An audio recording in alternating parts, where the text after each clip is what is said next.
Hello everyone, আসসালামু আলাইকুম। আশা করি আপনারা সকলেই ভালো আছেন।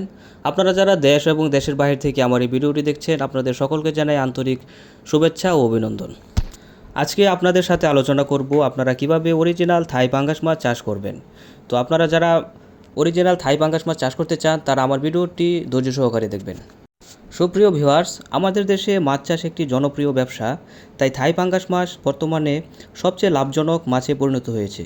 কম খরচে, দ্রুত বর্ধনশীল ও বাজারে চাহিদা বেশি থাকায় থাই পাঙ্গাস মাছ চাষ করে অনেকেই স্বাবলম্বী হচ্ছেন।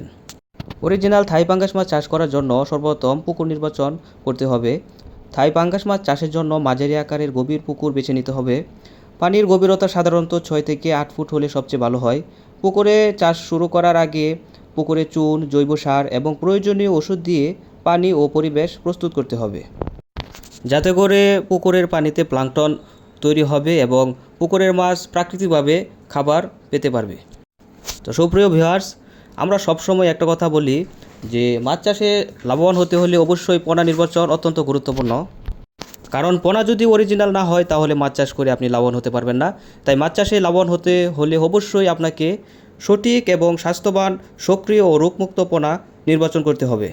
সাধারণত পোনা বিক্রির জন্য প্রতি শতাংশে 1000 থেকে 1200 পিস মাছ চাষ করা যায়। আর যদি আপনি এই মাছগুলো কালচার হিসাবে চাষ করতে চান, তাহলে প্রতি শতাংশে 80 থেকে 100 পিস মাছ চাষ করতে পারবেন। তাহলে মাছগুলো অতিরিক্ত ঘন হবে না, দ্রুত বৃদ্ধি পাবে, খুব সহজে বাজারজাত করতে পারবেন। তবে পুকুরের আকার ও ব্যবস্থাপনার উপর ভিত্তি করে সংখ্যাটি নির্ধারণ করা উচিত। তো খামারি ভাইয়েরা, পাঙ্গাস মাছ চাষ দ্রুত বেড়ে ওঠার জন্য উচ্চ প্রোটিনযুক্ত খাবার প্রয়োজন। বাজারে তৈরি খাদ্য পাওয়া যায়, আবার অনেকে নিজেরাও খাদ্য তৈরি করে দেন। নিয়মিত সকাল ও বিকালে খাবার দিলে মাছ খুব দ্রুত বৃদ্ধি পায়। আর আপনি যদি খুব দ্রুত সময়ে মাছগুলোকে বাজারজাত করতে চান, তাহলে বাজারের ফিড খাবারগুলো আপনাকে খাওয়াতে হবে। তাহলে আপনারা মাছগুলোকে 5 থেকে 6 মাসের মধ্যেই বাজারজাত করতে পারবেন ইনশাল্লাহ। এ সময় প্রতিটি মাছের ওজন হবে 1.5 থেকে 2 কেজি, যা আপনি বাজারে ভালো একটা দামে বিক্রি করতে পারবেন। অনেক নতুন উদ্যোক্তা আছেন, চাষ শুরু করার জন্য ভালো মানের পোনা খুঁজে থাকেন। আপনি যদি নিজে হ্যাচারি থেকে মানসম্মত পোনা সংগ্রহ করে বিক্রি করতে পারেন, তবে এটি থেকে ভালো মুনাফা আসবে। তো খামারি ভাইরা, সঠিক পরিকল্পনা, সঠিক ব্যবস্থাপনা এবং নিয়মিত যত্নের মাধ্যমে থাই পাঙ্গাস মাছ চাষ করে সহজেই আর্থিকভাবে স্বাবলম্বী হওয়া সম্ভব। পাশাপাশি পোনা বিক্রয়ের মাধ্যমে বাড়তি আয় করাও যায়। তাই আপনারা যারা মাছ চাষে আগ্রহী, তারা নিশ্চিন্তে থাই পাঙ্গাস মাছ চাষ করা শুরু করতে পারেন।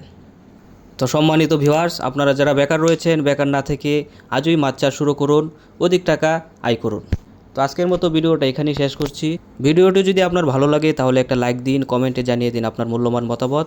আর আপনারা যারা এখনও আমার চ্যানেলটি সাবস্ক্রাইব করেননি, তারা এখনই আমার চ্যানেলটি সাবস্ক্রাইব করে পাশে থাকা বেল আইকনটি অন করে দেন, যেন পরবর্তীতে ভিডিওটি দেওয়ার সাথে সাথে আপনি খুব সহজে পেয়ে যান। তো আজকের মতো এখানে বিদায় নিচ্ছি। সকলেই ভালো থাকবেন, সুস্থ থাকবেন। আসসালামু আলাইকুম।